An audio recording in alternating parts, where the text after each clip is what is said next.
The place where my beloved son Sterling once existed was gone. What remained was someone else entirely. Sterling Vance. A fraud.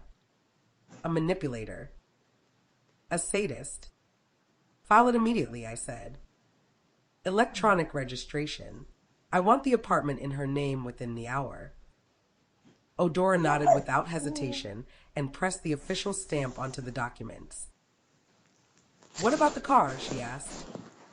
I'll take care of that myself. The moment I stepped outside the notary's office, I dialed the dealership where I had bought that cursed SUV. The manager recognized my voice instantly. His tone dropped into respectful submission. Alex, listen carefully, I said. The vehicle I purchased last month is currently at the police impound lot. As the legal owner, I authorize your company to retrieve it immediately with a tow truck. I'm sending the documents by courier. Of course, Miss Vance. Where should we bring the vehicle? To service? No, I replied flatly. To the trade-in department. I want it sold today. There was a pause. Sold? But it's brand new. You'll lose money.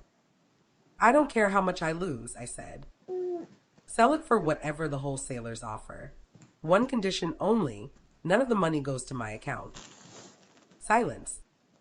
I'll send you the details of the hospital charity fund.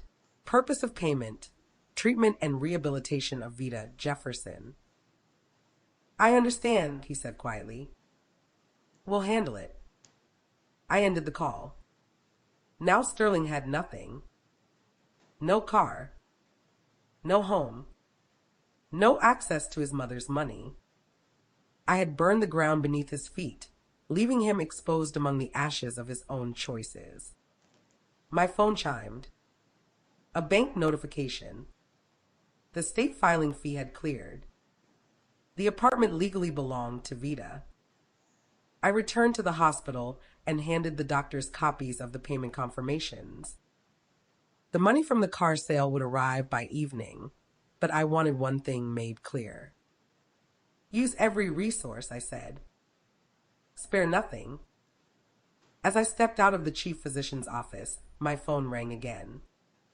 This time it wasn't Sterling. Hello, is this Sterling's mother? The voice was young, sharp, entitled. Who is this? I asked coldly. This is Candy. I was with Sterling in the car when those pigs arrested us. Your son told me the ride was his, that he's some big businessman. Now the cops say the car is stolen.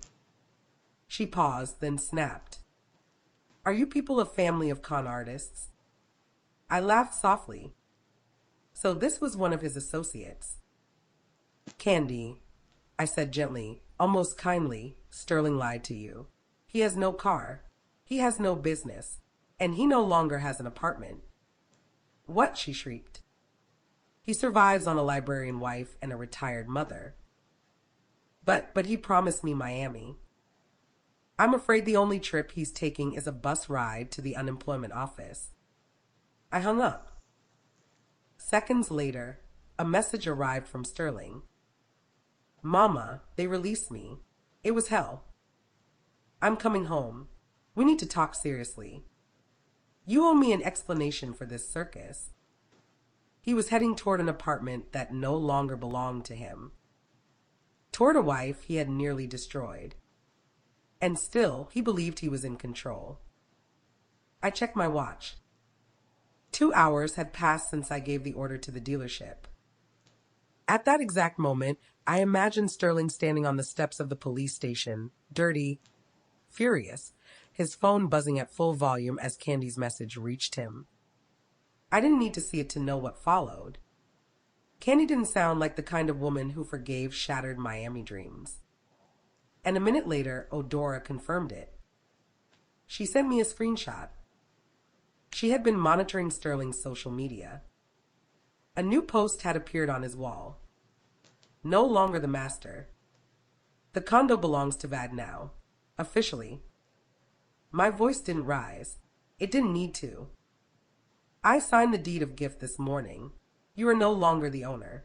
You're not even listed on the lease. Sterling staggered slightly, as if the floor beneath him had shifted. The arrogance drained from his face. The confidence he wore so loudly collapsed in an instant, peeling away like dry husks. What stood before me now wasn't powerful. It was small,